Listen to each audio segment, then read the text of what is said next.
What is the importance of universal law of gravitation.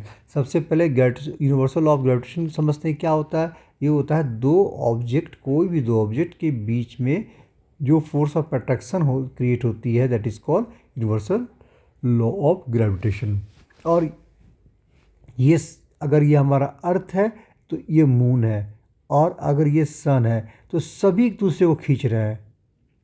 ठीक है, सभी एक दूसरे को खींच रहे हैं। और एक सपोज करो कि हमारे अर्थ के एटमॉस्फेयर में यहाँ बर्ड घूम रही है, तो अगर बर्ड घूम रही है तो ये बर्ड भी अर्थ को खींच रही है और अर्थ बर्ड को खींच रहा है, दोनों एक दूसरे को खींच रहे हैं। तो हर मास ऑब्जेक्ट, कोई भी मास होगा तो उसकी ग्रेविटेशन होगा। तो gravitation doesn't mean only belongs to earth, it belongs to all the mass object.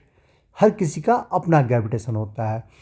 अब इसका इंपॉर्टेंस देखते हैं। First importance, the motion of the moon around the अर्थ। ये सबको पता है कि अर्थ के चारों ओर ये मून घूमती रहती है। कोई दिखता तो नहीं है कौन खींच के रखा है, बट क्या है, एक फोर्स ऑफ अट्रैक्शन एक दूसरे को खींच के रखते हैं, जिसकी वजह से मून घूमते रहता है।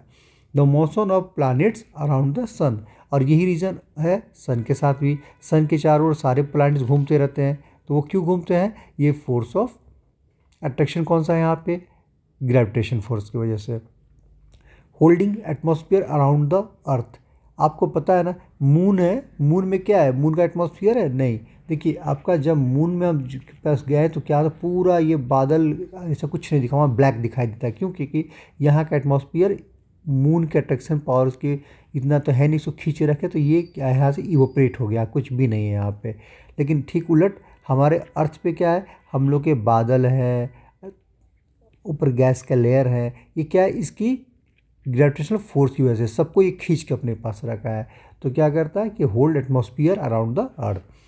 फोर्थ है, it is force that bind us to the earth. अब देखिए, अर्थ पे क्या है, ये तो सबको पता है कि हम लोग अर्थ पे हैं।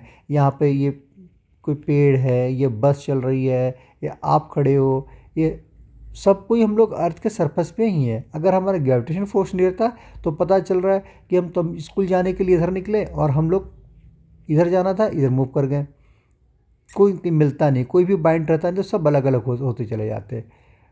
और last, formation of tide due to force of attraction between sun and moon. तो ये तो सभी को बच्चों को पता होगा कि जो भी हमारा जो टाइस आता है ना, जो है क्या, एब्सेंट टाई या ज्वार भाटा हिंदी बोलते हैं, ये क्या होता है? Because of force of attraction of sun and moon होता है।